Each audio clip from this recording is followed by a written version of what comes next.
안녕하세요. 오늘은 단번 제사를 모르면 영혼의 영생을 받을 수 없다는 그런 이야기를 가지고 여러분들과 함께 말씀을 나누기로 하겠습니다.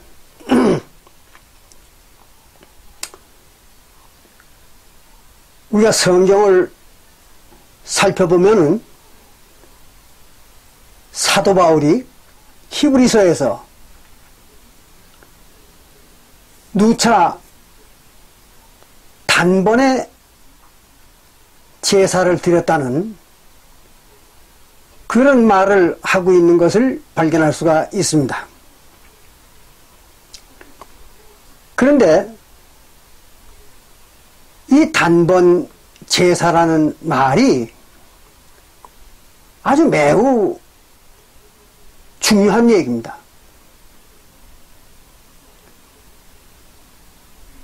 그런데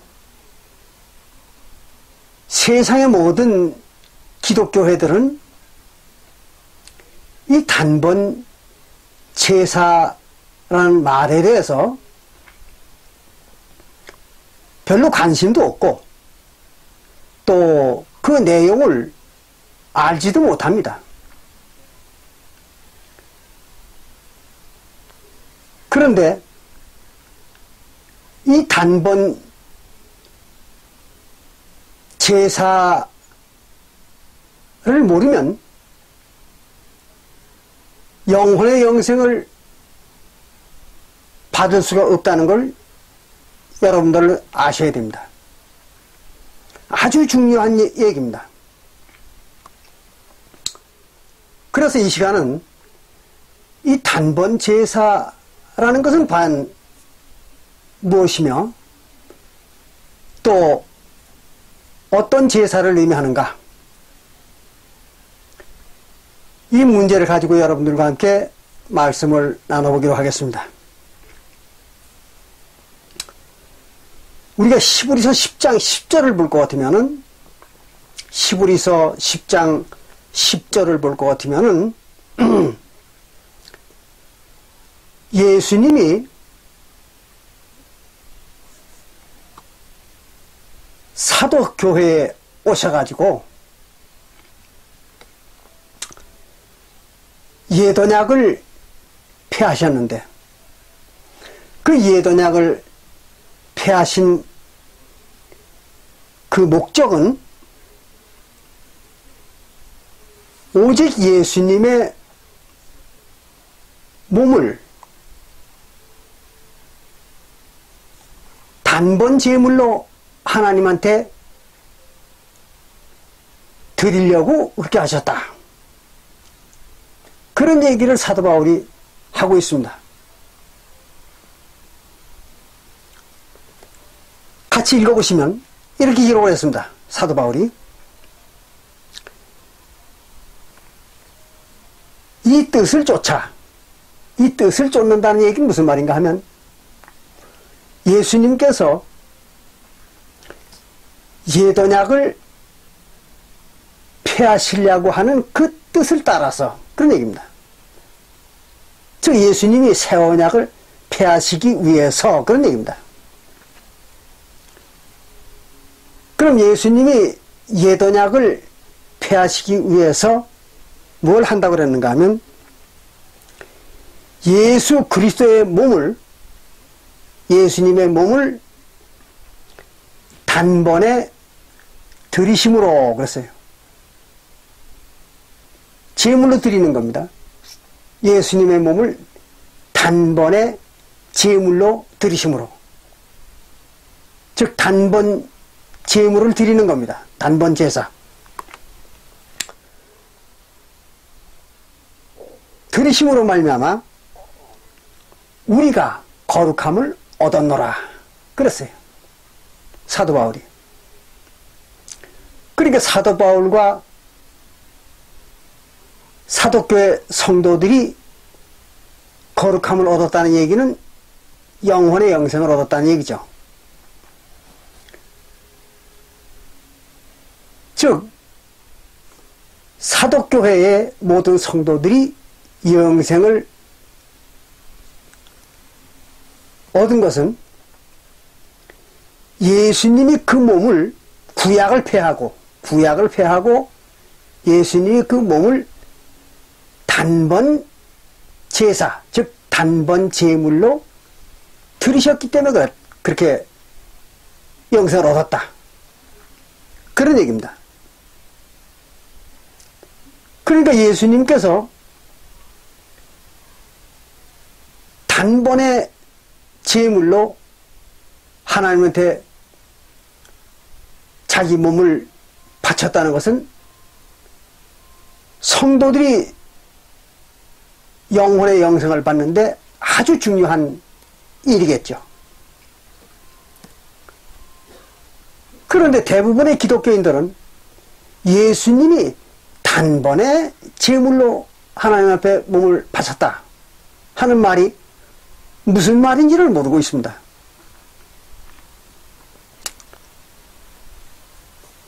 여기에서 단번 제사 또는 단번 제물 이렇게 말하는 것은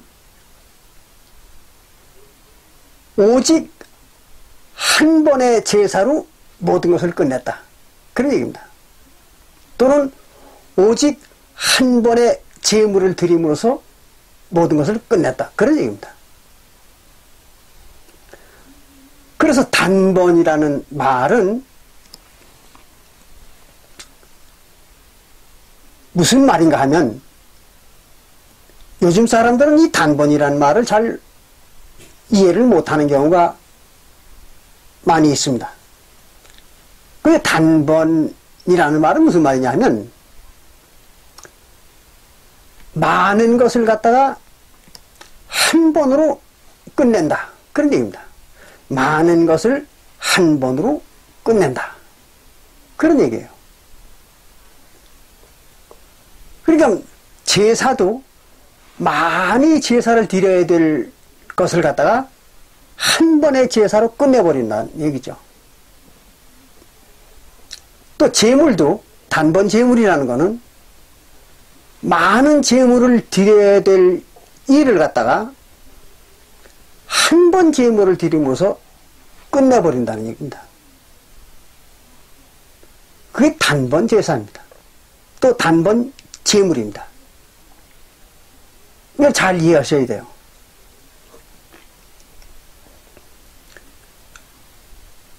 그래서 영어판 성경에도 보면 한글판 성경에 볼 것 같으면 단번이라고 나와 있습니다. 근데 영어판 성경에는 뭐라고 번역이 되어 있는가 하면 모든 것을 한 번에 그렇게 번역이 되어 있습니다. 모든 것을 한 번에. 물론 이 단번이라는 말을 그 의미를 아는 사람은 그게 같은 말이라는 걸 압니다.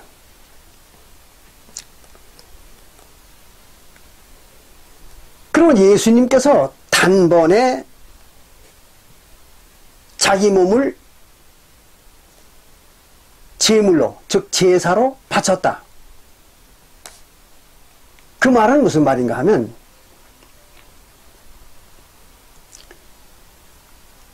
하나님의 제사장과 또 하나님의 백성들이 하나님에게 많은 제물을 바쳐야 되는데 그것은 하나님의 계명이 가리키는 얘기입니다. 우리가 구약에 모세의 율법을 보더라도 하나님의 제사장과 하나님의 백성들은 많은 제물과 제사를 바치라고 되어 있습니다. 조금 뒤에 우리가 자세히 살펴보겠지만 제사와 제물이 아주 다양하고 많습니다. 그래서 하나님의 백성과 하나님의 제사장들은 많은 제물과 많은 제사를 바쳐야 됩니다. 하나님 앞에. 또 바치는 기간도 평생을 바쳐야 된다. 평생을. 그게 하나님의 구약 때의 계명입니다.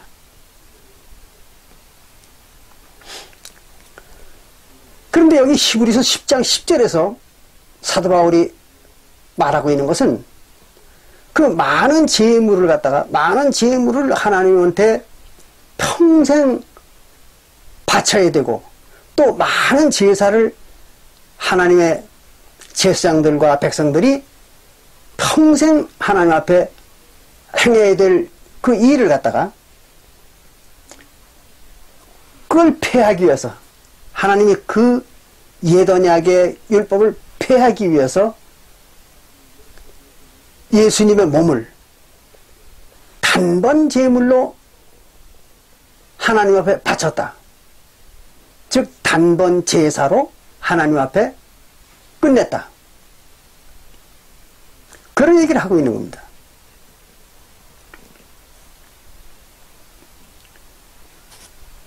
그러면 우리가 이것을 명백히 알고 넘어가야 됩니다.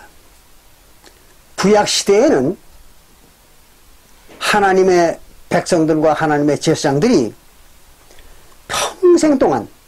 평생 동안 하나님의 앞에 각종 제사와 각종 제물을 계속 끝도 없이 바쳐야 됩니다. 평생 동안. 그게 하나님의 백성들과 하나님의 제사장들입니다. 그런데 그것을 폐하고 신약시대에 와가지고는 예수님의 몸을 딱 한 번만 제물로 바치면 끝난다는 얘기예요.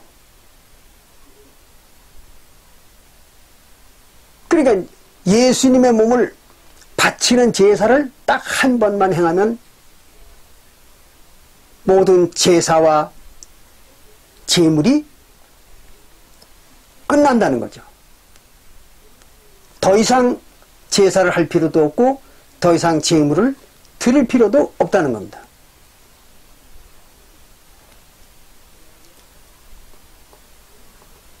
그러니까 신약 시대에는 제사와 제물이 예수님의 몸을 바치는 단 한 번의 제사로 끝나는 겁니다. 아주 중요한 것입니다.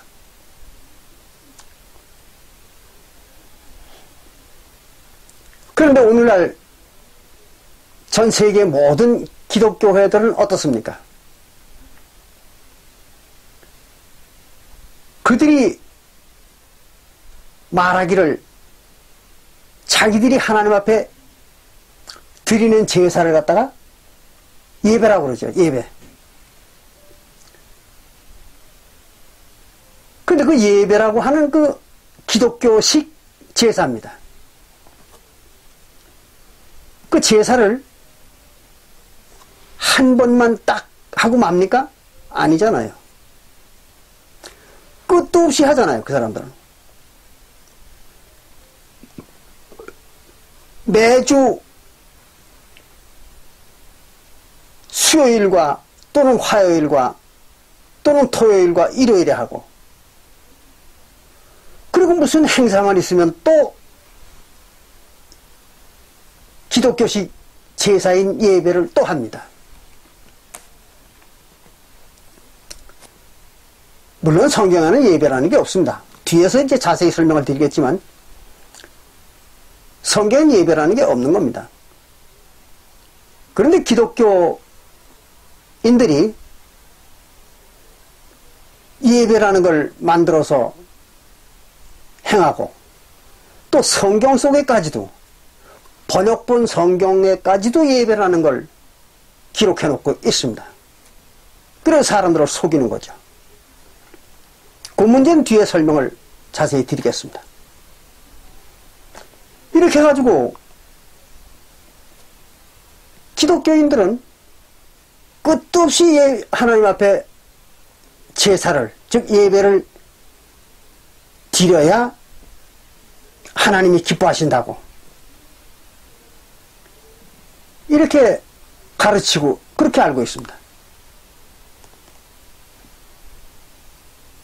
그런데 여기 보니까 히브리서 10장 10절에 보니까 딱 한 번, 단번입니다. 딱 한 번만 하나님 앞에 제사를 드리고 딱 한 번만 하나님 앞에 제물을 드리면 더 이상 할 게 없다고 그렇게 기록을 하고 있잖아요. 사도 바울이. 그럼 오늘날 기독교인들은 성경대로 하는 것입니까? 아니잖아요.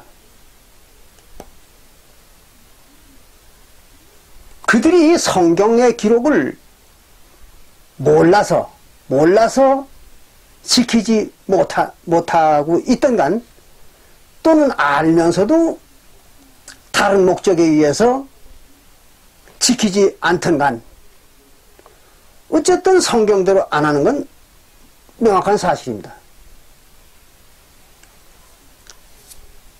우리가 히브리서 10장 16절부터 보면 히브리서 10장 15절부터 보면 아주 명확합니다. 더 보겠습니다. 히브리서 10장 15절에 보면 사도 바울이 이렇게 말했습니다. 또한 성령이 우리에게 증거하시되, 그 말은 성령이 우리에게 가르쳐 주시기를, 그런 얘기입니다. 성령한테 배웠다는 얘기입니다. 이 얘기가 어떻게 성령이 가르쳐 줬는가 하면 16절에 주께서 가라사대 그날 후로는 저희와 세울 언약이 이것이라. 그날이 언젠가 하면 바로 예수님이 새 언약을 반포하던 날입니다. 그러니까 예수가 새 언약을 반포하던 그 다음부터는 그런 얘기입니다. 그때는 또다시 언약을 세우는데 그 언약이 이것이라. 새 언약이죠. 그 새 언약이 이것이라 하시고, 내 법을, 새 언약의 법이죠. 그리스도율법. 새 언약의 법을 저희 마음에 두고, 저희가 누구예요? 성도들이죠. 또 저희 생각에 기록하리라. 새 언약의 법은, 새 언약의 율법이죠. 새 언약의 율법은 책으로는 기록을 해주지 않고, 성도들의 마음과 생각 속에다가 기록을 해주겠다. 그런 얘기를 했다는 겁니다. 물론 이 기록은 구약성경 예레미야 31장 31절부터 34절에 기록이 되어 있습니다. 근데 여기는 사도 바울이 성령으로부터 이걸 들었다고, 배웠다고 이렇게 기록하고 있습니다. 그래가지고 기록하리라 하신 후에 또 뭐라고 또 그 기록이 되어 있는가 하면, 성령이 또 뭐라고 가르쳤는가 하면, 저희 죄와 저희 불법을 내가 다시 기억지 아니하리라. 하나님께서 어떤 사람들, 즉 하나님의 새 언약의 법을 마음과 생각 속에다 기록해 주는 사람들, 그러니까 바꾸고 말하면 이런 얘기입니다. 새 언약의 법을 마음과 생각으로 정확히 아는 사람들, 그런 얘기입니다. 그들의 죄와 불법을 내가 다시 기억지 아니하리라. 그들에게는 죄를 정하지 않겠다는 얘기죠. 어떠한 죄를 져도 죄를 인정 않겠다는 얘기입니다. 그 얘기입니다. 이 똑같은 말씀이 로마서 8장 1절부터 2절에 나와 있죠. 예수 그리스도 안에 있는 자에게는 결코 정죄함이 없다. 그랬죠. 그 얘기입니다. 그래서 저희 죄와 저의 불법을 내가 다시 기억지 아니하리라 하셨으니 이것을 사하셨은즉 뭐를? 성도들의 죄를, 성도들의 모든 죄예요. 그 성도들의 죄가 뭐라고 배웠습니까? 지난번에 구약시대의 모세율법을 범했던 죄죠. 히브리서 9장 15절에 그렇죠? 히브리서 9장 15절에 새언약 시대의 성도들이 죄사함 받는 죄가 뭔가 하면 모세 옛언약 때에 지은 죄를 사함 받는 것이다. 그렇게 히브리서 9장 15절에서 살펴봤죠. 그 얘기입니다. 그래서 구약시대에 지은 죄를 하나님이 사하셨은즉 용서를 했어요. 뭘 가지고? 새언약의 법을 가지고. 그런 얘기입니다. 새언약을 법을 가지고 사하셨은즉 다시 죄를 위하여 제사 드릴 것이 없느니라. 성도들은 죄를 위해서 하나님 앞에 무슨 제사를 드릴 필요가 없다는 얘기죠.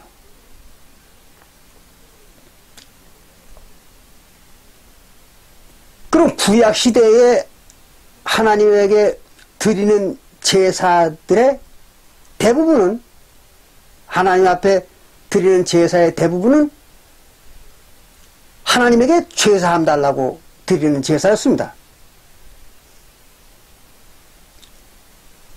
그렇기 때문에 조금 뒤에 우리가 살펴보겠지만 상번제와 안식일 번제를 제외하고는, 상번제와 안식일 번제를 제외하고는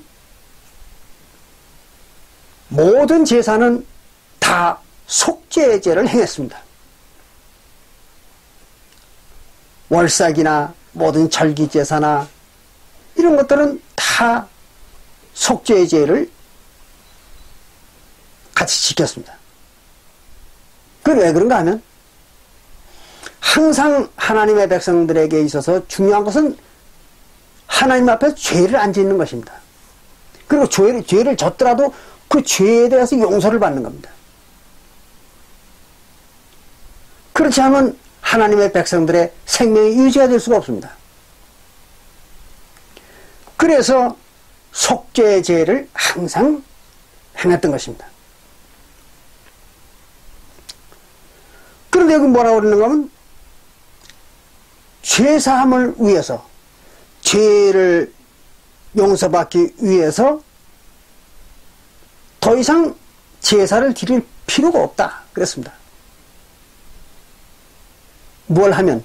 새언약의 법을 지키면. 근데 새언약의 법은 히브리서 10장 10절에 보니까, 앞에서 읽어보니까 딱 단번 제사로 단번 제물을 드리는 거죠. 예수. 그러니까 한 번만 하면은, 제사를 한 번만 하면 죄는 끝나는 겁니다. 하나님이 죄를 정하지도 않고 기억하지도 않는다.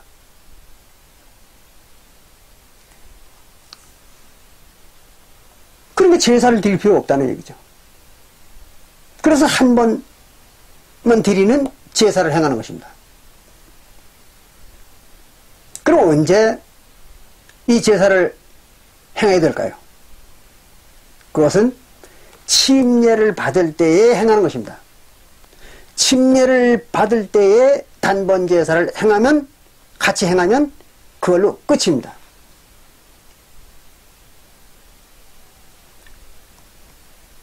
그 말은 여러분들 늘 우리가 살펴보는 성경 구절이지만 사도행전 2장 38절에 기록이 되어 있잖아요.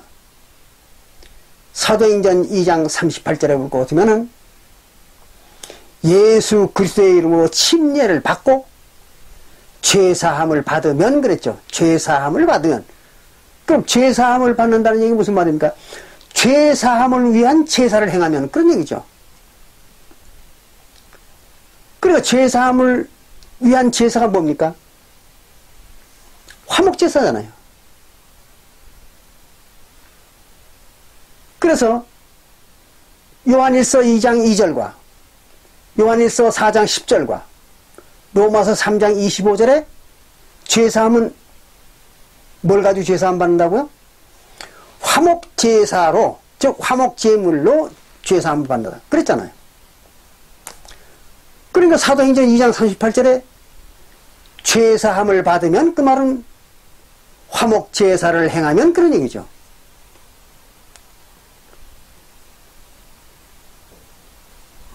그래 예수 그리스도의 이름으로 침례를 받고 화목제사를 행하면 성령을 선물로 준다. 성령을 선물로 준다는 얘기는 무슨 얘기입니까? 영생을 준다는 얘기죠. 영생하는 하늘 생명을 준다는 얘기죠. 그게 끝입니다. 한 번으로 끝나는 거예요. 평생에 한 번입니다. 그러니까 침례를 받고 죄사함을 받은 화목제사로 죄사함을 받은 성도들은 평생 다시는 제물을 드릴 필요도 없고 하나님 앞에 제사를 행할 필요도 없습니다. 그렇잖아요. 이게 바로 단번 제사 또는 단번 제물이라는 것입니다.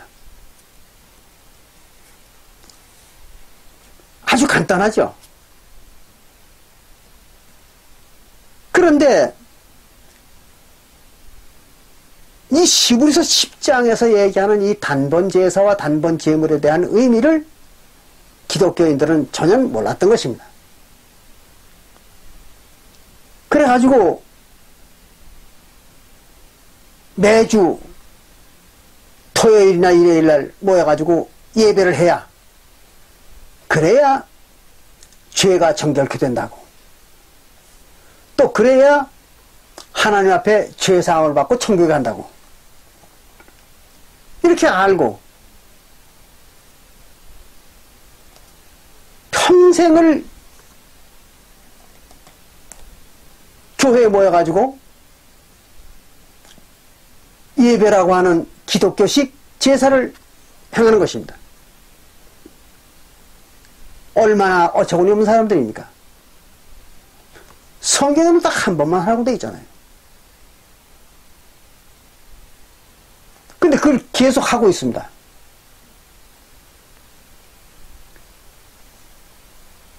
그럼 여러분들이 생각해 보십시오. 하나님이 딱 한 번, 예수님이 딱 한 번만 자기 몸을 바치는 제사를 행하라고 했는데 그 다음에 또 다른 제사를 행한다면 그게 무슨 의미겠습니까? 예수님의 몸을 부인하는 거죠. 예수님의 몸이 자기의 죄사함을 주는 제물이라는 거, 그걸 부인하는 거잖아요. 그러니까 또 하는 거죠. 자기는 죄사함을 받지 않았다고 그렇게 생각하니까 또 하는 겁니다. 그런 자들에 대해서 성경에서 뭐라고 말하고 있는가 한번 보겠습니다. 히브리서 6장 4절부터 6절에 보면 그런 자들에 대해서 이렇게 기록했습니다. 사도 바울이 히브리서 6장 4절에 볼 것 같으면 이런 말을 하고 있습니다. 한 번 비침을 얻고, 즉 하나님의 복음의 빛을 받고, 그 말은 복음을 받아들였고 그런 얘기입니다. 하나님 예수님이 가르쳐 주신 새 언약의 법, 즉 복음을 받아들였고, 그리고 하늘의 은사를 맛보고, 하늘의 은사가 뭡니까? 방언이라든지 예언이라든지 또는 병 고치는 은사라든지 뭐 여러 가지 은사가 있잖아요. 그런 것들입니다. 그런 은사를 맛보고, 성령을 받았으니까 그런 은사를 맛봤겠죠. 그래서 성령을 받고 그런 얘기입니다. 하늘의 은사를 맛보고 성령에 참여한 바 되고, 성령에 참여한 바 됐다는 얘기는 성령을 받아가지고 성령과 한 영이 돼 놓고도 그런 얘기입니다. 어디 그런 말이 있습니까? 고린도전서 6장 17절에 나오죠. 그러니까 성령을 받아놓고도 그런 얘기입니다. 당연하잖아요. 예수 그리스도의 이름으로 침례를 받고 죄사함을 받으면 성령을 선물로 준다 그랬잖아요. 그러니까 성령을 선물로 받아놓고도, 예. 그래 놓고도 하나님의 선한 말씀과 내세의 능력을 맛보고 타락한 자들은 것에, 타락을 했다는 게 무슨 얘기입니까? 죄를 범했다는 얘기죠. 죄는 뭐예요? 법을 안 지킨 거죠. 새 언약의 법을 안 지킨 거예요. 성령을 받아놓고도, 즉 예수 그리스도의 이름으로 침례를 받고 죄사함을 받아서 성령을 받고도 또 예수님의 그리스도의 율법을 범한 자들입니다. 그걸 뭐라고 그러는가 하면 성령을 부인했다 그럽니다. 성령을 거역하고 부인한 자들이다. 요건 그 뒤에 이제 보겠습니다. 그런 자들은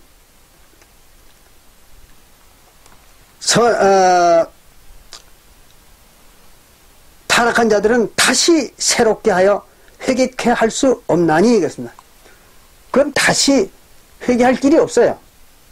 그러니까 구원이라는 건 물 건너 간 겁니다. 없나니 이는 자기가 하나님의 아들을 다시 십자가에 못 박아 현재의 욕을 보임이라. 예수를 다시 십자가에서 못 박는 행위를 했다는 거죠. 왜 그 일이 예수를 십자가에 못 박는 일일까요? 예수가 십자가에서 죽어가지고 그 살과 피를 단번 제물로 줬는데 또 제사를 행하니까 예수를 또 십자가에서 죽게 만드는 거 아니냐 그런 얘기입니다. 바로 그겁니다. 예수는 한 번만 죽어주는 겁니다. 뭐 하려고? 예수의 몸을 한 번만 제물로 주려고. 그런데 또 그걸 반복하는 놈들은 예수를 또 십자가에서 죽이는 거죠. 그런 얘기입니다.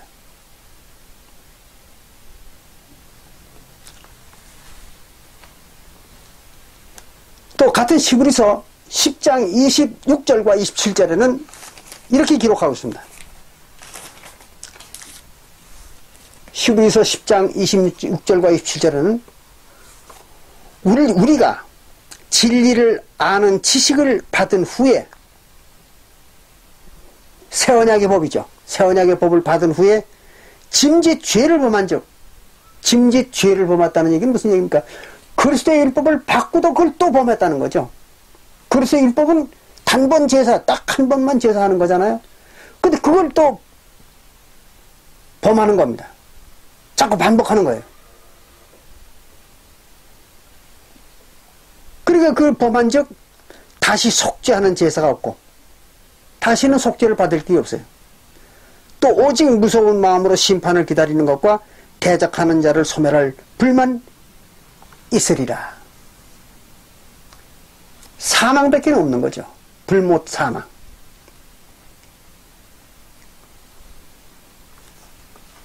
이게 이제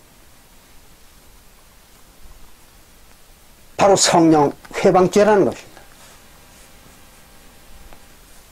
이걸 아주 명확하게 기록한 부분이 바로 마태복음 12장 31절과 32절에 나와 있습니다.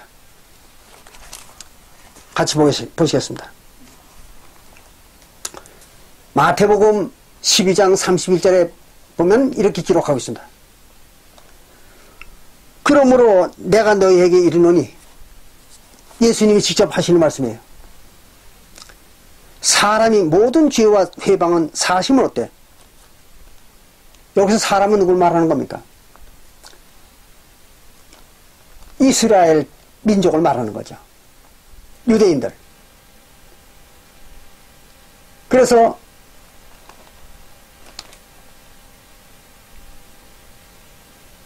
모든 죄와 회방. 그럼 이스라엘 민족이 가지고 있던 죄는 뭡니까? 모세율법을 범한 죄죠. 그 모든 율법을 범한 죄와 또 하나님을 회방하던 그런 회방은 사심을 얻되 성령을 회방하는 것은 사심을 얻지 못하겠고 성령을 회방하는 것은 용서가 없다. 그런 얘기입니다. 성령을 회방하는 게 뭡니까? 성령의 가르침을 회방하는 것입니다. 그럼 성령이 가르친 게 뭐예요? 새 언약의 법입니다. 그렇죠? 새 언약의 법, 그리스도의 법입니다. 그거를 성령의 가르침이라고. 또 그거를 회방하는 것 같다 성령을 회방하는 거라고. 그렇게 얘기하는 것입니다. 그건 사심을 얻을 수가 없어요. 또 누구든지 말로 성령을 거역하면 누구든지 말로 인자를 거역하면 인자가 누굽니까? 사람의 육신으로 세상에 왔던 예수죠.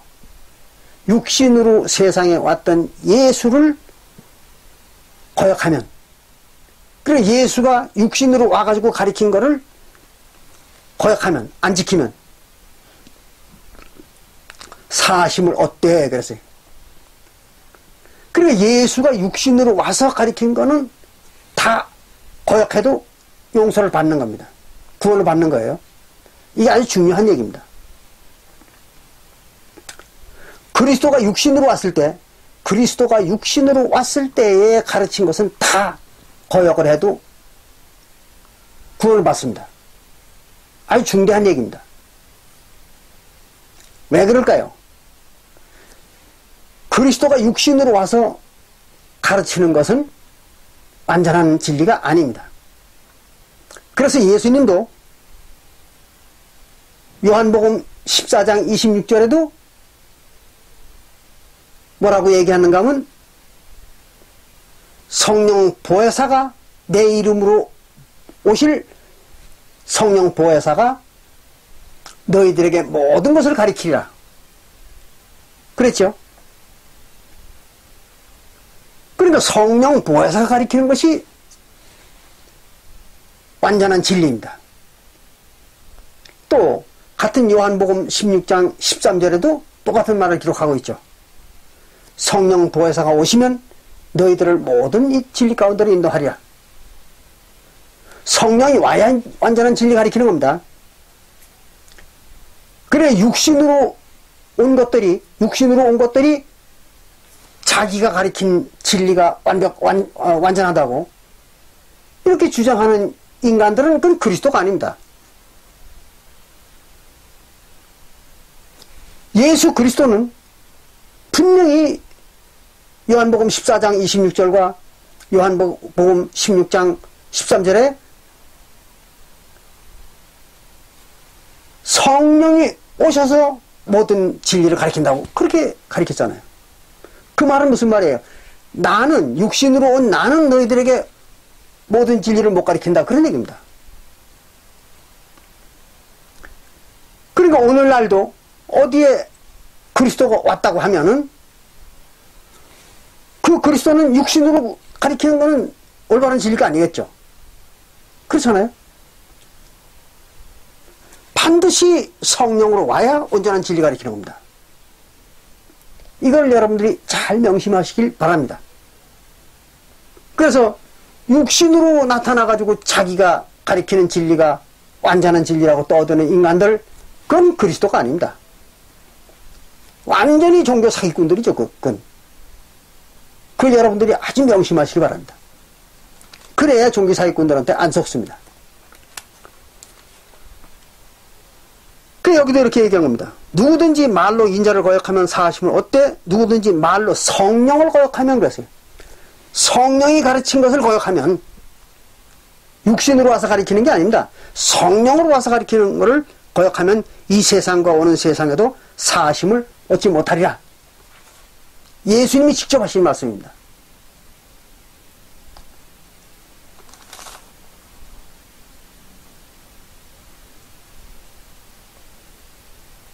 그러니까 성령 회방죄라는 것은 성령이 가르쳐준 지식을 회방하는 것입니다. 그걸 안 지키는 거예요. 그게 성령 회방죄입니다. 그거는 다시는 용서함이 없어요. 구원 못 받습니다. 그러나 육신으로 온 그리스도가 가르친 것은 다 부인해도 또 다 거역해도 용서를 받고 구원을 받습니다. 예수님이 직접 하신 말씀이잖아요. 이렇게 기록을 했는데도 불구하고 지난 2000년 동안, 사도시대부터 오늘날까지 2000년 동안 성령으로부터 진리를 받았다는 사람이 단 한 사람도 없었습니다. 왜 그랬을까요? 없으니까. 여러분들이 이 문제를 아주 깊이 명심하시기 바랍니다.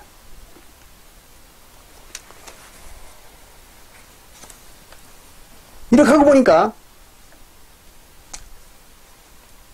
단번 제사는, 단번 제물과 단번 제사에 대한 그리스도의 율법은 누가 가르쳤겠습니까? 성령이 가르친 겁니다.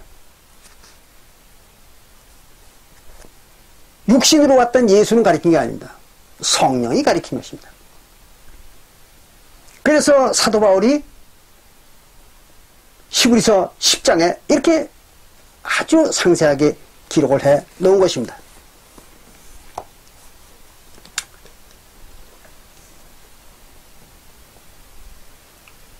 그럼 구약시대에는 도대체 제물을 얼마나 바치고 얼마나 제사를 해야 됐는가 보면은 레위기 1장 3절에 보면, 여러분들이 나중에 읽어보세요. 레위기 1장 3절에 보면 매일 번제라는 것을 하나님 앞에 드리라고 했습니다.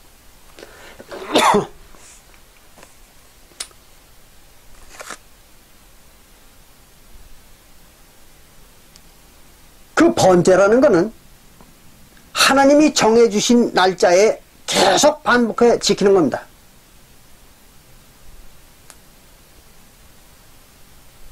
평생을 지키는 것입니다. 평생을. 그때에 수컷 송아지나 양을 바치라고 기록하고 있습니다.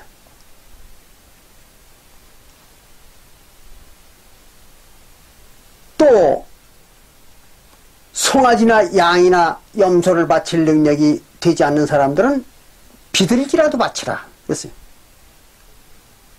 그래서 레위기 1장 14절에는 비둘기를 바쳐도 된다 그렇게 기록하고 있습니다. 그래서 송아지나 양이나 염소나 비둘기를 바쳐야 됩니다. 평생을 바치는 것입니다. 또 소제라는 게 있습니다. 소제라는 것은 가루와 고운 가루입니다. 밀가루나 보리가루입니다. 그 고운 가루를 빻아가지고 그 가루에다가 기름을 섞어가지고 그 다음에 유향이라는 것을 같이 갖다가 하나님 앞에 바치는 것입니다. 그러면 제사장들은 그것을 태워서 하나님 앞에 향기로운 냄새를 바치는 것입니다. 그게 소제라는 겁니다.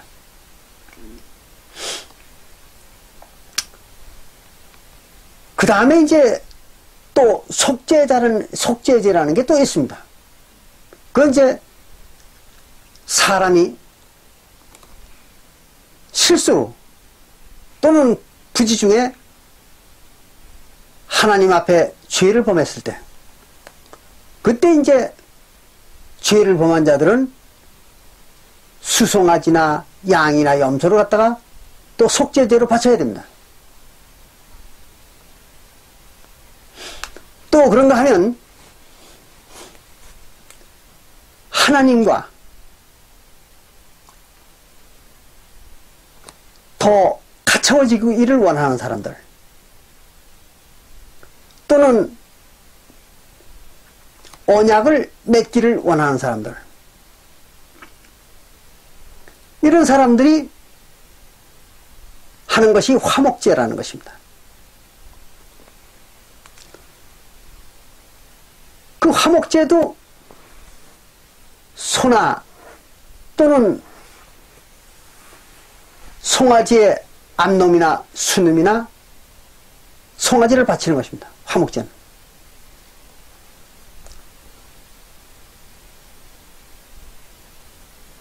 또 뿐만 아니라 속건제라는 것도 있습니다. 지난번에도 조금 말씀을 드렸습니다만은 부지중 실수를 해가지고 죄를 범했을 때는 하나님 앞에 수염소나 수양을 갖다가 바치는 속건제를 행하기도 합니다. 이게 이제 대체적인 하나님 앞에 드리는 제사들입니다. 근데 이것을 갖다가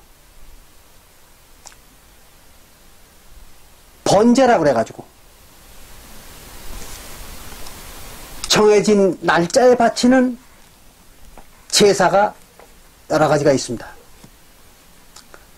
첫째는 상번제라는 게 있습니다.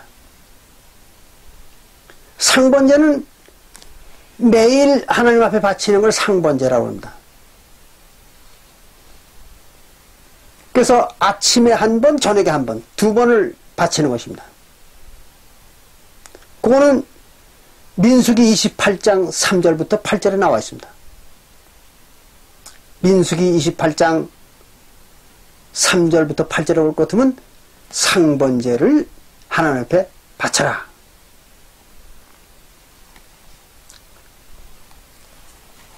근데 어떻게 바치는가 한번 보겠습니다.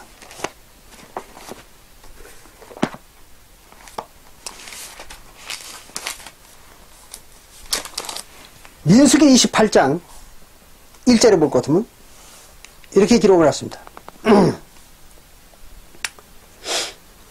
3절에 민수기 28장 3절에 보면 또 그들에게 이르라 너희가 여호와께 드릴 화제는 이러하니 1년 되고 흠없는 수양을 매일 둘씩 상번제로 드리되겠습니다. 매일 2마리씩을 드리는 겁니다. 한 어린 양은 아침에 드리고 한 어린 양은 해질 때에 드릴 것이요. 아침 저녁으로 드리는 거예요. 한 마리씩. 또 양만 드리는 게 아니라 상번제에는 고운 가루 에바 10분의 1에 빻아낸 기름 흰 4분의 1을 섞어서 고운 가루에다가 기름을 섞어가지고 소제로 드릴 것이니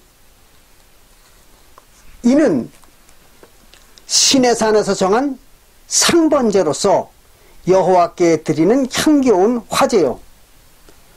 또 그 전제는 했습니다. 전제는 뭔가 하면 술을 바치는 거예요. 하나님 앞에. 술을 바치는 걸, 포도주를 바치는 걸 전제라고 합니다. 그러니까 포도주도 바치라는 거죠. 매일.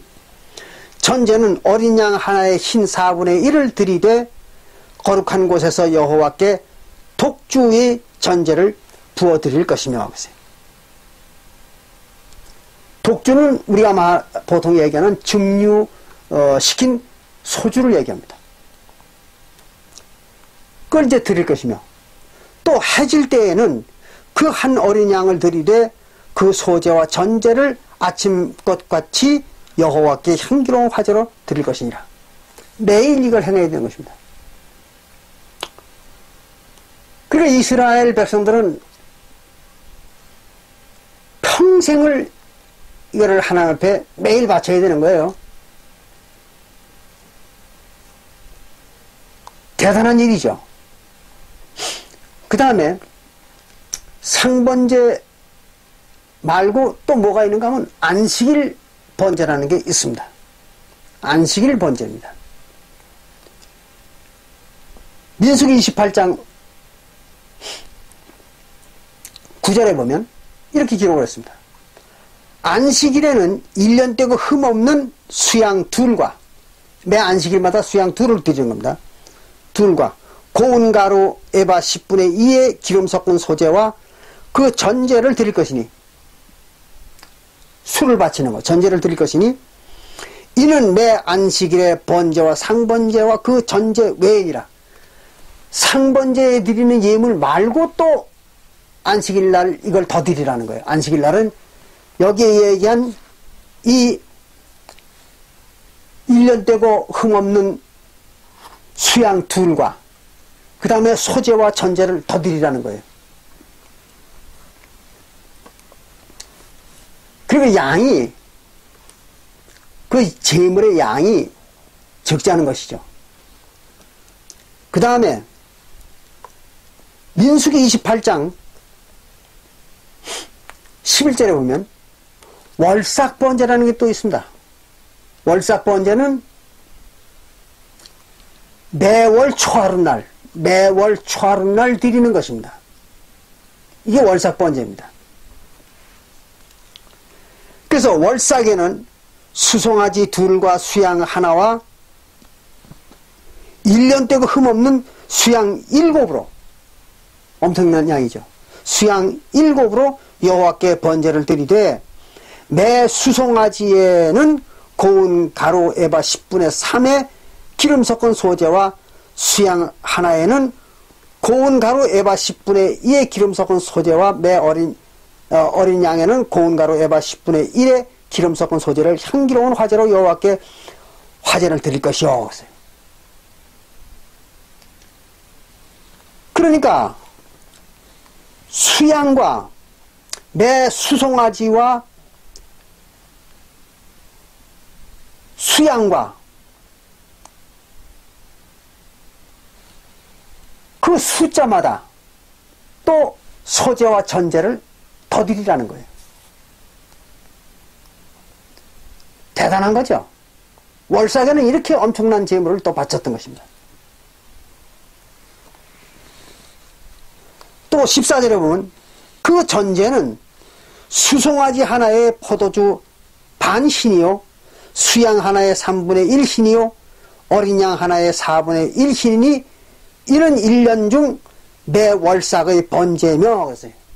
이게 매 월삭, 매 초하룻날마다 드리는 것인데, 상번제와 그 전제 외에 수염소 하나를 속죄제로 여호와께 드릴 것이며. 그랬어요.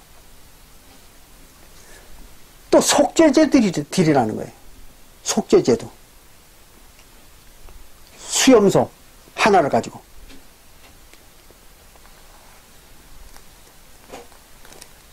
이것이 이제 매월 초하룻날 드리는 제사입니다. 그 외에 이제 민수기 28장 16절부터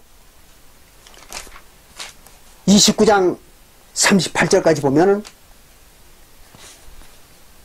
민수기 28장 16절부터 민수기 29장 38절까지 볼 것 같으면은 3차의 절기에 또 각종 예물을 바치라고도 나와 있습니다. 이거는 이 3차의 절기, 1년에 3차의 절기를 지킬 때에 바치는 제물은 또 상번제와 안식일 번제 외에 또 그걸 또 드려야 됩니다. 그러니까 제사가 엄청난 거죠. 평생 이것을 다 드려야 됩니다.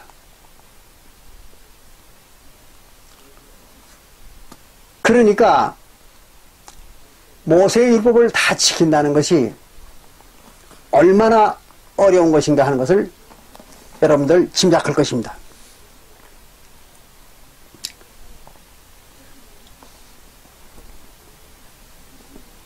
그러니까 구약 시대에는 이런 그 제사를 매일 또는 매 안식일, 매 토요일이죠. 토요일마다, 또 매월 초하루마다, 또 1년에 3차에 걸치는 긴 절기에 매일 예물을 바치는 제사를 행하였던 것입니다. 평생을 해야 됩니다.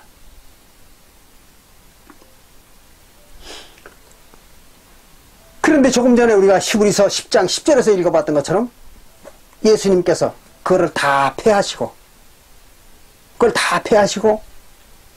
오직 예수의 몸을 한 번만 바치는 제사를 행하면 끝나도록 그렇게 해준 것입니다. 뭐 하기 위해서? 성도들의 영혼을 구원해서 영생하게 하기 위해서. 그래서 사도 바울이 우리가 거룩함을 얻었노라 그렇게 얘기하는 것입니다.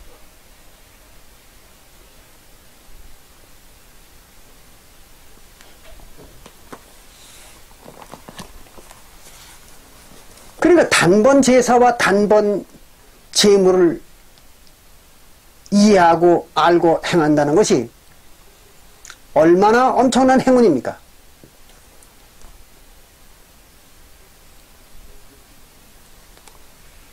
그리고 원리를 전혀 몰랐던 것이죠. 또 의미를 몰랐던 것입니다. 그래가지고 수도 없이 제사를 드리고 예배를 행하고 제물을 바치고 이런 짓들을 하는 것입니다. 물론 그것은 종교 사기꾼들이 교인들로부터 재물과 시간을 착취하기 위해서, 재물과 노동력을 착취하기 위해서 그렇게 거짓말을 가리키고 교인들을 종교적 노예를 삼았기 때문에 그렇게 된 것입니다. 그리고 교회에서는요, 기독교회에서는 절대로 이 단번 제사와 단번 제물에 대한 것을 안 가리킵니다. 이걸 가르치면은 교인들로부터 재물과 노동력을 착취할 명분이 없어졌잖아요. 심지어는 한국교회에서는 11조라는 것까지 착취를 하잖아요. 11조는 구약의 율법이잖아요. 새언약에는 11조가 있을 수가 없습니다. 왜 그런가 하면 11조라는 건 누가 누구에게 바치는 것입니까? 백성들이 제사장들에게 바치는 거죠. 11조라는 건. 왜 그런가 하면 이스라엘 12지파 중에서 제사장 지파인 레위 지파에게는 하나님이 그 생업이 될 수 있는 토지를 분배하지 않았잖아요. 하나님이 토지를 안 줬습니다. 레위 지파에게는. 그 대신 너희들은 11조를 백성들로부터 받아서 먹고 살아라. 그리고 하나님을 섬기는 일, 즉 성소의 일만을 전담해라. 그렇게 하나님이 가르쳤던 거죠. 그래서 이스라엘 모든 백성들이 레위 지파를 뺀 나머지 모든 백성들은 11조를 바쳤던 것입니다.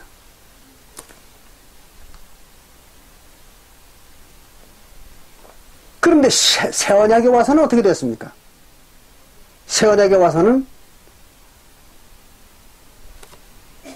모든 성도들이 다 제사장이잖아요. 히브리서 7장 11절부터 15절에 모든 성도들은 다 멜기세덱의 반차를 쫓는 제사장이죠. 히브리서 7장 11절부터 15절에. 그리고 대제사장은 오직 예수님 한 분이잖아요. 히브리서 6장 20절에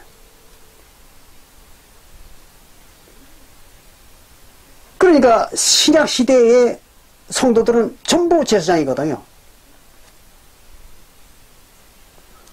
그러니까 누가 누구에게 11조를 바쳐야 되겠습니까?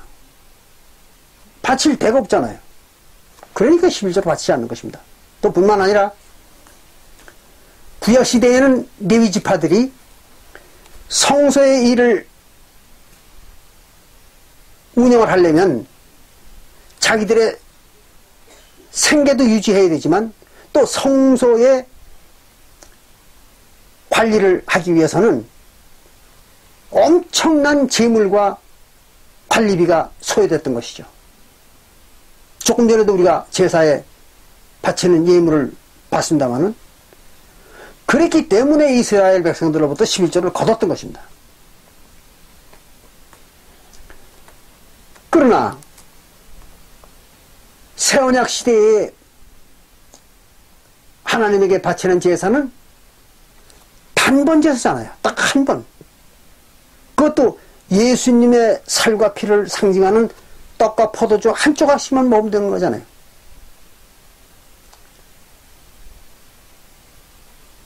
큰 돈 안 들어가잖아요. 예수님의 살과 예수님의 피를 상징하는 떡과 포도주, 즉 멜기스덱의 반차를 쪼는 제사장이 축복 기도한 떡과 포도주만 있으면 되잖아요. 그런데 11조가 존재할 수가 없는 거죠. 새언약 시대에는. 그럼에도 불구하고 한국 교회들은 어떻습니까? 전부 11조를 걷어가지고 착취를 하고 있잖아요. 그래서 교회를 차렸다 하면 막대한 재물을 축적하는 것입니다.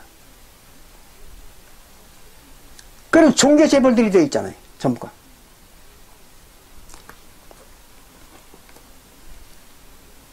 이런 사실을 모르고 그런 그 종교 사기꾼들한테 속아가지고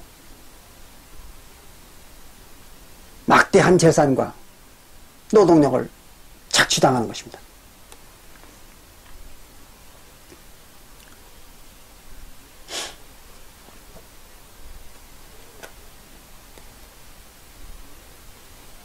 자, 이 시간은 단번 제사를 설명하는 시간이니까 그 문제는 여기서 마치고 단번 제사에 대한 것을 조금 더 설명드리겠습니다.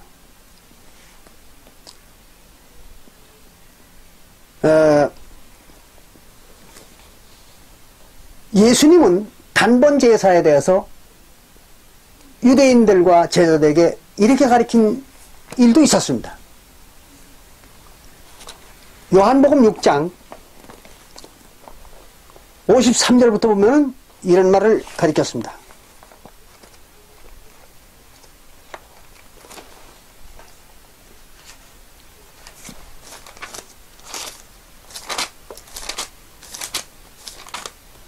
요한복음 6장 53절을 볼 것 같으면은 예수께서 이르시되 내가 진실로 진실로 너에게 이르노니 인자의 살을 먹지 아니하고 그렇습니다. 예수의 살을 먹지 아니하고 인자의 피를 마시지 아니하면 너희 속에 생명이 없느니라 그랬어요. 생명이 없다. 그 말은 죽은 사람이다 그래요. 죽은 생명체다. 그런 얘기입니다. 그러니까 죽은 생명체가 아니고 산 생명체가 되기 위해서는 생명을 얻으려면 예수의 살과 피를 먹어라 그랬습니다. 그럼 여기서 얘기하는 예수의 살과 피는 우리가 히브리서 조금 전에 10장 10절에서 얘기한 그 예수님의 몸이죠. 그것이 히브리서 10장 5절부터 13절에 자세히 기록되어 있습니다. 예수님의 몸은 모든 죄물을 대신한다. 그게 히브리서 10장 5절부터 13절에 나와 있죠. 그러니까 예수님의 살을 먹고 예수님의 피를 마시라는 얘기는 예수님의 피를 대신하고 예수님의 살을 대신하는 멜기세덱의 반차를 쫓는 제사장이 축복 기도한 포도주와 떡을 먹으라는 얘기죠. 그렇잖아요. 그게 바로 예수님의 살과 예수님의 피입니다. 이걸 먹으라는 거죠. 왜 먹어야 될까요? 예수님이 새 언약의 제물이라고 했죠. 근데 그 제물의 구약 시대에 제물의 피는 뭐 하는데 사용을 합니까? 속죄제를 위해서 뿌리는 거죠. 또는 화목제를 위해서 뿌리는 것입니다.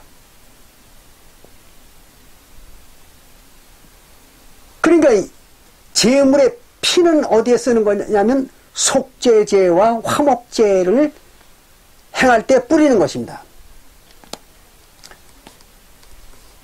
그래서 출애굽기 24장 4절부터 8절을 볼 것 같으면 거기도 모세와 이스라엘 백성들이 하나님 앞에 언약을 맺을 때, 옛 언약을 맺을 때에 화목제를 행했습니다. 그때 송아지의 피를 뿌렸다고, 화목제 피로다가 뿌렸다고. 그리고 그것이 언약의 피라고 그렇게 기록되어 있죠.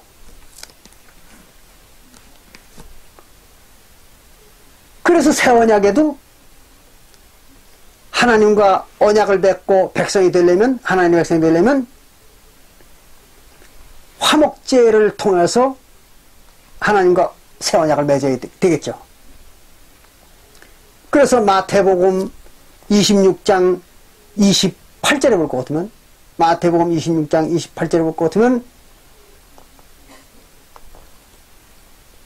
멜기세덱의 반차를 쫓는 제사장이 축복 기도한 포도주를 언약의 피로 뿌린다. 그렇게 나와 있죠. 그럼 포도주를 어디다 뿌리는 겁니까? 백성들에게 뿌리는 것입니다. 그래서 마태복음 24장 8절에도 볼 것 같으면 백성들에게 언약의 피를 뿌렸다. 이렇게 나오죠. 그런가 하면 언약의 피인 화목 제사의 피를 백성들에게만 뿌리는 게 아니라 제단에도 일부를 뿌려야 됩니다. 절반은 제단에 뿌리고 절반은 백성들에게 뿌려야 됩니다. 근데 새 언약 시대에 백성들은 누굽니까? 침례를 받고 화목제사로 하나님과 새 언약을 맺는 사람들이죠. 근데 그 사람들이 뭐가 되는 겁니까? 제단이 되는 것입니다. 그래서 고린도전서 3장 16절에 성도들을 하나님의 성전이라 그랬잖아요. 성전이 뭐예요? 제단이죠. 그러니까 하나님의 백성들에게 뿌려야 됩니다. 그런가 하면 또 절반은 하나님의 백성들에게 뿌려야 되는 거죠. 그 도로 하나님의 백성들에게 뿌려야 됩니다. 그런데 하나님의 백성들의 무엇이 제단이고 무엇이 하나님의 백성들입니까? 영혼이죠. 그럼 영혼은 침례받은 자의 몸속에 있잖아요. 그래서 몸속에다가 뿌리는 것입니다. 그러다니까 어떻게 돼요? 먹이는 거죠. 잘 이해하시기 바랍니다.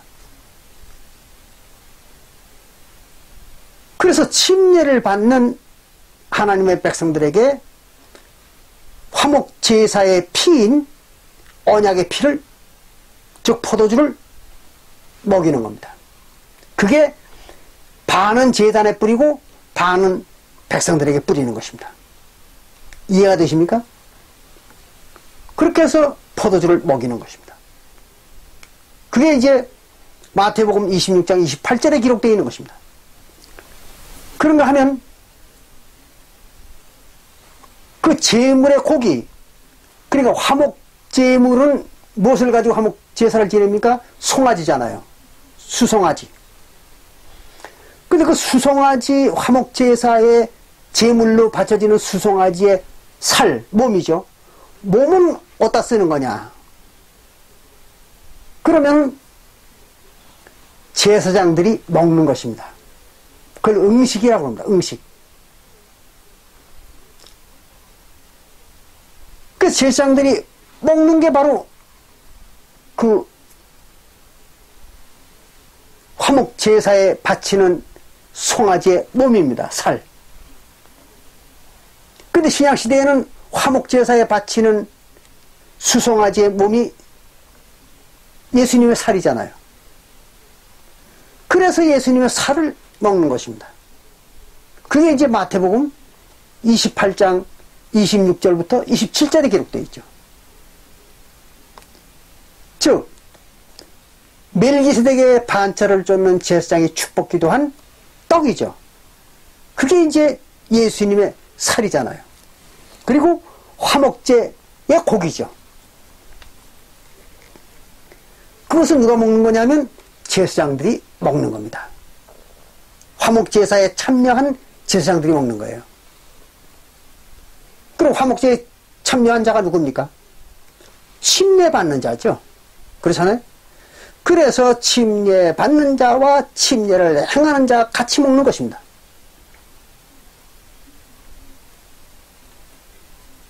그걸 여러분들 잘 아셔야 돼요. 그래서 여러분들 침례를 받을 때 어떻게 합니까? 떡과 포도주를 축사해가지고 그 축사한 떡과 포도주를 먹지 않습니까? 그게 바로 예수님의 살과 예수님의 피를 대신하는 것입니다. 그래서 먹는 거예요. 그걸. 그것이 바로 요한복음 6장 53절부터 54절에 기록되어 있는 그 예수님의 살과 피입니다.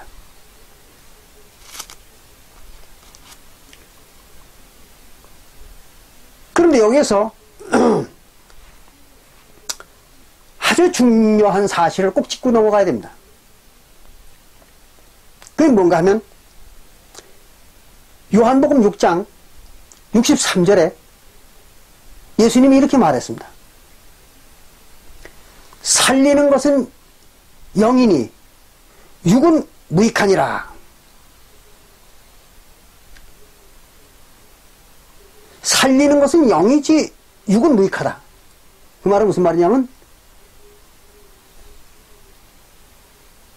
부활시켜주는 거. 죽었던 걸 갖다 부활시키는 겁니다. 부활시키는 것은 영을 부활시키는 것이지 육을 부활시키는 게 아니라는 거죠. 그럼 왜 그럴까요? 육은 무익하다는 겁니다. 뭐 하는데? 천국 생명이 되는데 무익하다는 겁니다. 그래서 육신은 천국 생명이 될 수가 없습니다. 오직 영혼만 천국 생명이 될 수가 있습니다. 오늘날 기독교들 어때요? 뭔 육신이 부활을 해가지고 영생한다고. 예수 그리스도가 세상 마지막 때에 오시면 모든 죽었던 육신들이 다 부활해가지고 영생을 한다고.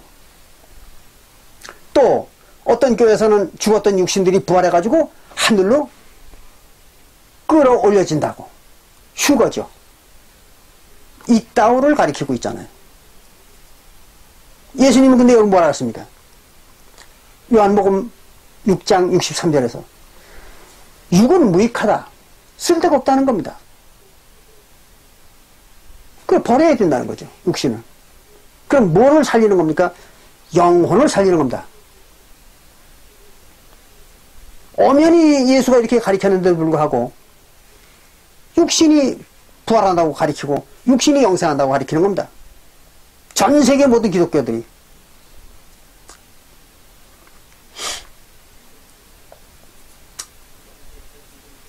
또 그 뒤에 뭐라 하냐 예수님께서 내가 너희에게 이른 말이 예수님이 가르친 말이 무엇입니까? 예수님의 살과 피를 먹는 자가 생명이 있다. 그 얘기입니다. 그럼 무슨 생명입니까? 천국 생명이죠. 그럼 예수의 살과 피를 먹는 자가 천국 생명이 된다. 그 말이 바로 영이고 생명이라는 얘기입니다. 영은 무슨 영입니까? 성령이죠. 예수님의 영을 말하는 겁니다. 그 말이 예수님의 영이라는 거예요. 그러니까 성령이라는 얘기입니다. 그리고 그게 생명이라는 거예요. 하늘나라 생명이라는 겁니다.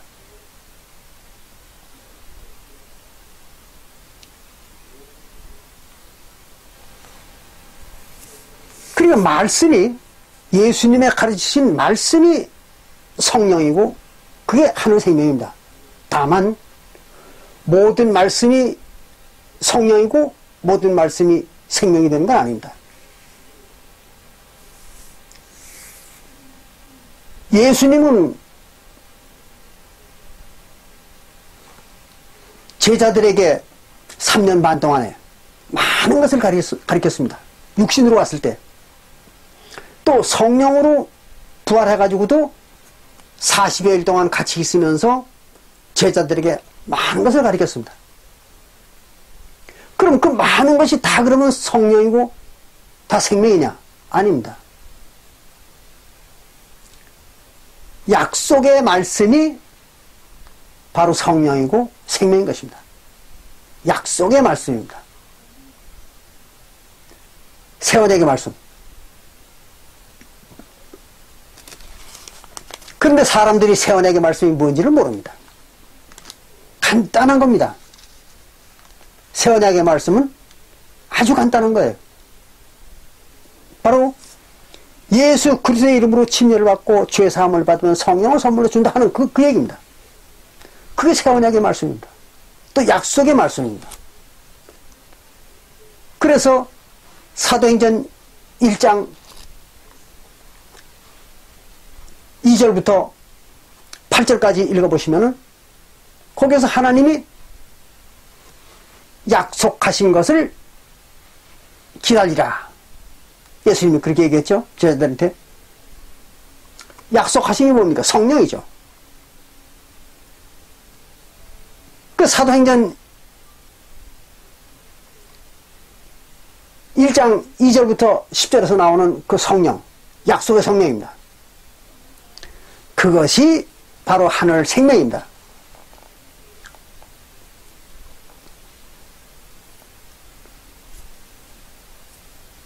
그게 하나님의 약속입니다. 약속의 말씀이에요. 성령을 준다는 거. 그래서 그 성령을 준다는 그 말씀이 생명인 것입니다. 아무 말씀이나 다 생명이 되는 게 아닙니다. 이거를 여러분들이 아주 명확히 아셔야 됩니다. 그래서 갈라디아서 4장 28절에도 그랬죠. 갈라디아서 4장 28절에도 사도 바울이 성도들에게 너희들은 이삭과 같이 약속의 자손이라 그랬잖아요. 이삭처럼 약속의 자손이라는 거죠. 무슨 약속입니까? 성령에 대한 약속이죠. 성령을 준다는 약속의 자손이라는 거죠.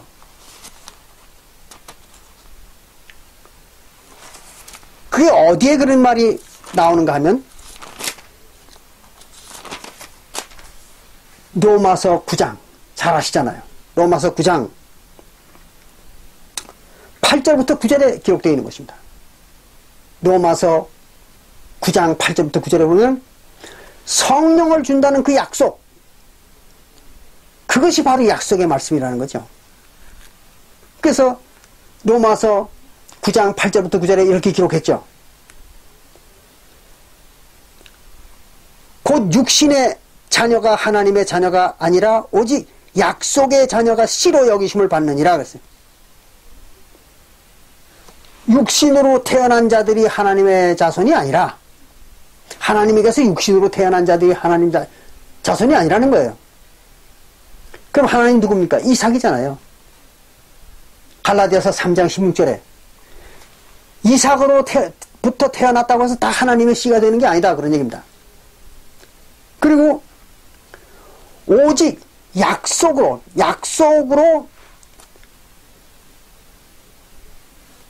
태어난 자들이 하나님의 씨다 그랬습니다. 뭐처럼? 이삭처럼. 이삭이 바로 성령에 대한 약속으로 태어난 생명체잖아요. 그러니까 이삭처럼 성령의 약속으로 태어나야 하나님의 씨다는 거죠.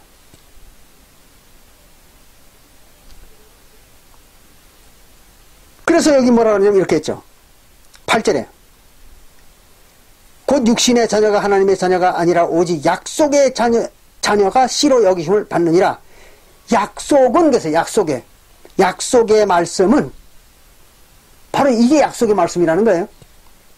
약속의 말씀은 이것이라. 명년 이때에 내가 이르리니 사라에게 아들이 있으리라 하시니라. 이게 어디에 있는 말입니까? 창세기 18장 14절에 나오는 얘기잖아요. 창세기 18장 14절을 볼 것 같으면 하나님이 아브라함에게 뭐라고 했습니까? 명년 이때에 내가 네게 오리니 너에게 아들이 있으리라. 누구? 이삭이죠. 그 말은 무슨 말이에요?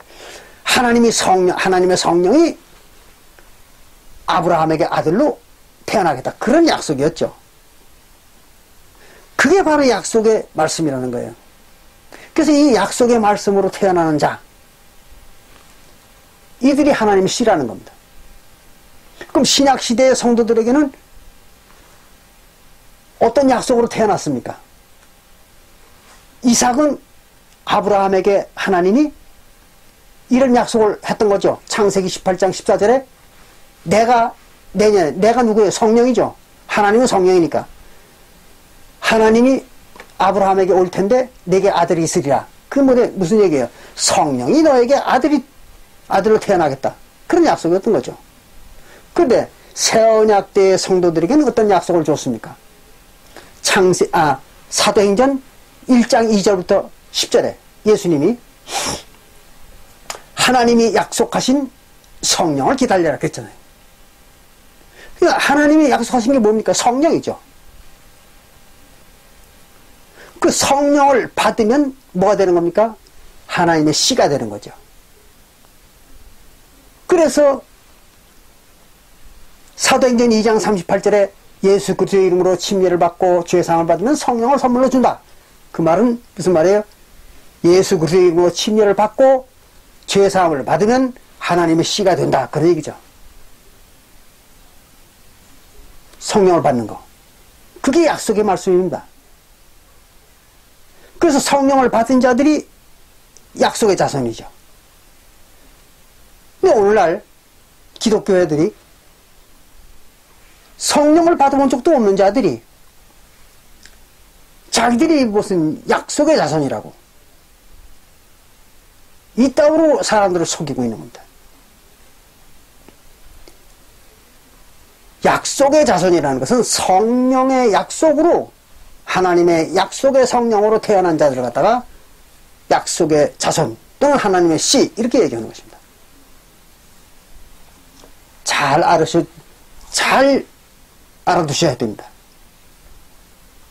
이걸 모르면 엉뚱한 소리에 현혹돼 가지고 자기 일생을 망치는 것입니다.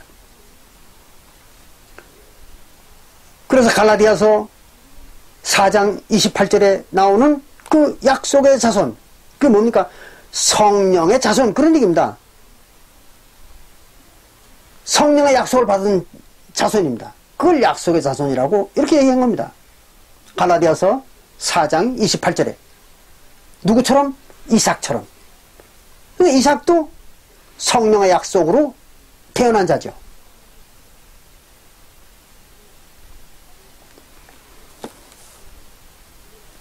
근데 그 성령의 약속은 뭘로 받는 것입니까?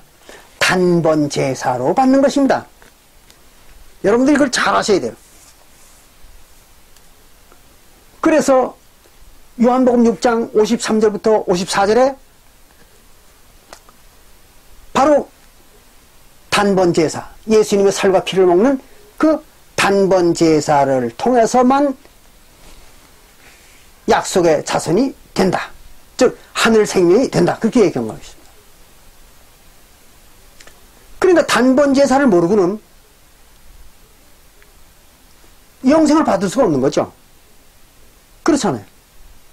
영생을 받을 수가 없는 겁니다. 그래서 단번 제사가 뭔지를 정확히 아는 자만이 약속의 자손, 즉 하나님의 씨가 되는 것입니다. 그래서 영생을 받는 거죠. 뭐가? 영혼이. 육신은 무익하다 그랬잖아요. 요한복음 6장 63절에 아주 명확히 아셔야 됩니다. 그런데 오늘날 교회들이요, 끝도 없이 예배를 행합니다. 도대체 예배라는 건 뭐냐? 지난번에 한번 말씀을 드렸습니다만은 조금 살펴보고 넘어가겠습니다. 예배라는 것을 처음 얘기하고 있는 것이 요한복음 4장 20절입니다.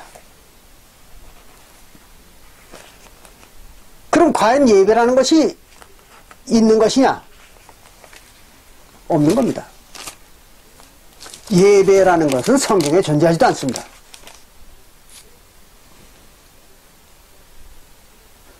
그런데 이것을 갖다가 제사라는 말을 갖다가 예배라고 바꿔치기 해놓은 겁니다.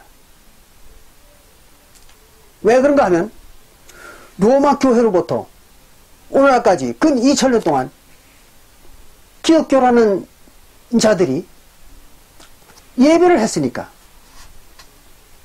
그래 예배라는 말을 성경에다가 만들어 넣어버린 겁니다. 보겠습니다. 요한복음 4장 20절에 보면 여기는 예수님과 사마리아 여인이 서로 주고받는 얘기가 나옵니다. 근데 이 사마리아 여인이 지금 예수에게 얘기를 하고 있습니다. 어떻게 얘기를 하나 들어보겠습니다. 요한복음 4장 20절에 우리 조상들은, 그래서 사마리아 여인이 얘기하는 것입니다. 그러니까 우리 조상들, 그랬으니까 사마리아 조상들이죠. 사마리아 지방, 북방 이스라엘 사람들입니다. 사마리아니까. 그래서 북방 이스라엘 사마리아 사람들의 조상들은 이 산에서 예배하였는데, 그래서 산에서 예배를 드렸는데, 그런 얘기입니다. 이 말이 맞는 얘기입니까? 틀리는 얘기잖아요. 사마리아 사람들이 산에서 무슨 예배를 했습니까? 예배를 안 했어요. 뭘 했을까요? 제사를 했던 거죠. 짐승을 잡아서 바쳤던 것입니다. 그 짐승을 바치는 것을 뭐라고 그래요? 예배라고 합니까? 그건 제사죠. 예배가 아닙니다. 그러니까 사마리아 여인은 정확히 얘기를 했어요. 여기서 우리 조상들은 산에서 제사를 드렸는데, 이렇게 얘기했던 것입니다. 예수님한테. 그런데 기독교인들이 예배라고 바꾸는 거죠. 그래서 산에서 제사하였는데, 당신들의 말은, 당신들이 누구예요? 유대인들이죠. 유대인들은 예배할 곳이 예루살렘에 있다 하더이다. 예배하는 곳이 예루살렘이라고 말합디다. 그렇게 얘기한 거예요. 사마리아 여인이. 틀리잖아요. 유대인들이 예루살렘에서 예배했습니까? 제사를 했죠. 예루살렘 어디에서 했습니까? 예루살렘 성전에서 한 거죠. 유대인들이. 그럼 유대인들이 예루살렘 성전에서 했던 게 뭡니까? 제사죠. 뭐 예배를 한 적이 없습니다. 당연히 이건 예배라고 써서는 안 되죠. 제사라고 썼어야 됩니다. 근데 기독교가 예배를 또는 미사라는 걸 하면서 예배라고 만들어 놓은 것입니다. 성경을 변개한 거죠. 왜 변개했을까요? 사람들을 속이려고, 교인들을 속이기 위해서 그따위 짓들을 한 겁니다. 그랬더니 21절에 예수께서 가라사대 여자여 내 말을 믿으라. 이 산에서도 말고 예루살렘에서도 말고 너희가 아버지께 예배할 때가 이르리라. 그래서 예배할 때가 이르리라. 예수가 이렇게 얘기했을까요? 예배할 때가 이르리라 이렇게 말했을까요? 제사할 때가 이르리라 이렇게 얘기했겠죠. 예수는. 이거를 예배라고 바꾸는 겁니다. 제사를. 이 외에도 이 뒤에 뭐 많은 예배에 대한 기록이 나옵니다. 사도행전에도 나오죠. 그러나 그건 예배가 아닙니다. 다 제사입니다. 만약에 사도행전 요한복음 4장 20절부터 24절에 나오는 각종 예배에 대한 얘기, 이것이 실제 예배라면 왜 사도 바울은 히브리서 10장에서 제사라고 얘기를 했을까요? 말이 안 되는 얘기잖아요. 사도 바울은 예배라는 말을 한 적이 없습니다. 히브리서에.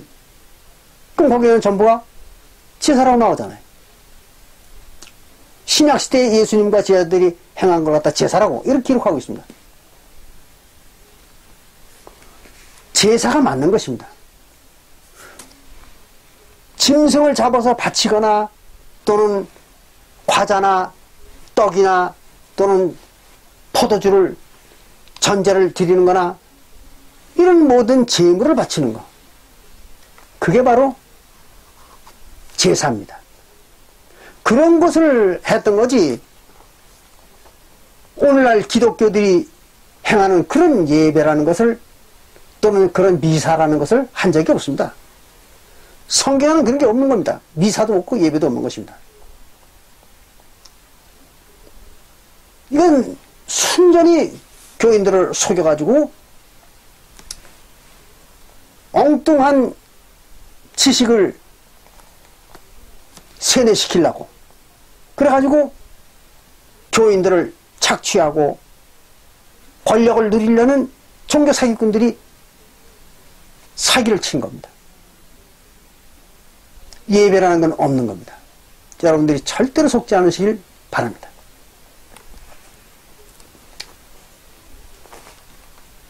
그러니까 반드시 제사를 해야 되겠죠. 그렇죠? 그래서 우리가 한 군데 더 보겠습니다.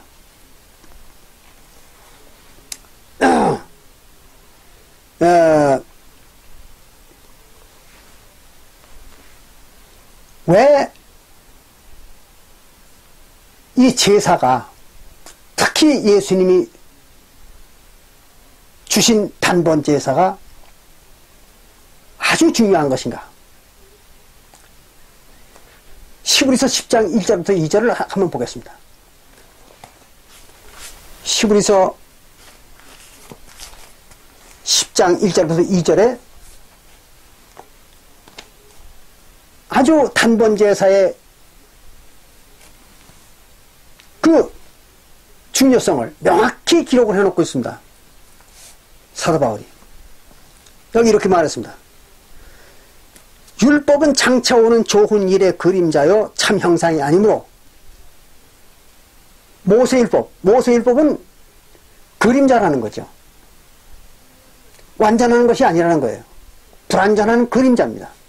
그리고 참된 참 형상, 참된 것은 바로 장차 오는 것이다. 장차 오는 게 뭐예요? 새 언약이죠. 새 언약이므로 해마다 늘 드리는 바 같은 제사로는 매번 드리는 제사가 무슨 제사예요? 구약 제사죠. 구약 시대에 짐승과 또는 과자와 각종 전제를 드리는 그런 제사로는 나오는 자가 누구예요? 하나님 앞에 나가는 자들, 하나님 백성들이죠. 하나님 백성들을 언제든지 완전케 할 수 없느니라. 하나님의 백성들을 갖다 완전하게 해줄 수가 없어요. 그러니까 항상 죄에서 허덕일 수밖에 없습니다. 그러니까 또 제사 드려야 되고 또 죄 짓고 또 제사 드려야 되고 그런 것입니다. 그래서 2절에 히브리서 10장 2절에 이렇게 기록했습니다. 그렇지 아니하면 그 말은 하나님의 백성들을 갖다 완전케 못하는 게 아니라면 완전케 한다면 그런 얘기죠. 그 제사를 드림으로써 완전케 된다면 그런 얘기입니다. 그러면은 섬기는 자들이, 하나님을 섬기는 자들, 백성들이죠. 제사를 행하는 자들이 단번에 정결케 되어, 즉 구약시대의 제사가 완전한 거였다면, 백성들을 완전하게 해주는 거였다면, 죄사함도 완전하게 죄사함을 주는 그런 거였다면, 백성들이 단번에 한 번으로 정결케 되었다는 거죠. 한 번으로 완전하게 정결케 되어서 다시 죄를 깨닫는 일이 없었으리니, 또 죄를 생각할 필요가 없는 그런 상태가 되었을 것이니 어찌 드리는 일을 그치지 아니하였으리요. 그랬어요. 그렇다면 또 제사를 드릴 필요가 없었을 거 아니냐, 그런 얘기입니다. 한 번 제사로다가 완전했더라면 또 제사를 드릴 필요가 없었을 거 아니냐, 구약시대에. 그런 얘기입니다. 그러나 이 제사들은, 그 모세율법에서 드리는 제사들, 모세율법에서 드리는 제사들은 해마다 죄를 생각하게 하는 것이 있나니, 매년 죄를 걱정하게 한다는 얘기죠. 자꾸 죄를 지니까. 그래서 죄를 생각하게 하나니, 이는 황소와 염소의 피가 능히 죄를 없이 하지 못함이니라 했어요. 황소나 염소를 바치는 그 제사를 가지고는 성도들의 죄를 완전히 없앨 수가 없었다는 거죠. 그렇게 불완전한 제사였던 거죠, 구약시대에. 그래서 예수님의 몸을 완전한 제물로 바쳤다는 거예요, 새언약 시대에 와서는. 그렇기 때문에 새언약의 성도들은 완전히 죄사함이 이루어지고 다시는 죄가 생기지 않는, 죄를 기억할 필요도 없는 그런 생명체가 됐다는 거죠. 그래서 한 번으로 완전해지는 제사, 그게 바로 예수님의 몸을, 예수님의 살과 피를 바치는 제사라는 거죠. 어디다가? 성소에다가. 성소가 어디예요? 고린도전서 3장 16절, 성도들의 몸속이잖아요. 영혼. 거기에다가 딱 한 번만 바치는 겁니다. 예수님의 살과 피.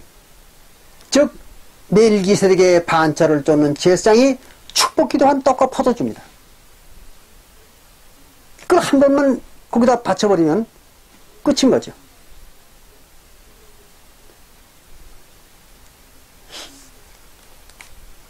그래서 단번 제사를 알지 못하면 영생은 절대로 받을 수가 없다, 그런 얘기입니다. 그래서 오늘은 여러분들이 저와 함께 이 단번 제사에 대한 공부를 해봤습니다. 아주 간결하고 또 쉬운 것이지만 모든 기독교인들이 알지 못하고 또 모든 기독교인들에게 가르쳐주지 않는 그런 영생의 비밀이 이 속에 있었던 것이죠.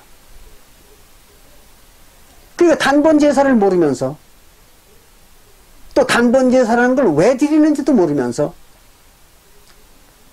영생을 받았다고 얘기하는 자들, 1년 내내 모여서 예배라는 기독교식 제사를 행하면서 그러면서도 영생을 받았다고 하는 자들, 이런 어처구니 없는 인간들이 바로 기독교인들입니다. 세상의 모든 교회는 다 그렇습니다. 지구상에서 예배를 드리지 않는 교회는 없습니다. 우리 교회가 유일한 교회입니다. 성경에 나와 있잖아요. 다시는 제사할 필요 없다고. 히브리서 10장 18절에 나와 있지 않습니까? 그래 왜 자꾸 제사를 하게 만듭니까? 그것은 교인들로부터 재물과 노동력을 착취하려는 하나의 수단이었던 것입니다. 그리고 그 많은 사람들이 지난 2000년 동안 그런 종교 사기꾼들한테 속아왔던 거죠. 다시는 그런 자들에게 속지 않으시길 바랍니다. 오늘 여기서 마치겠습니다. 감사합니다.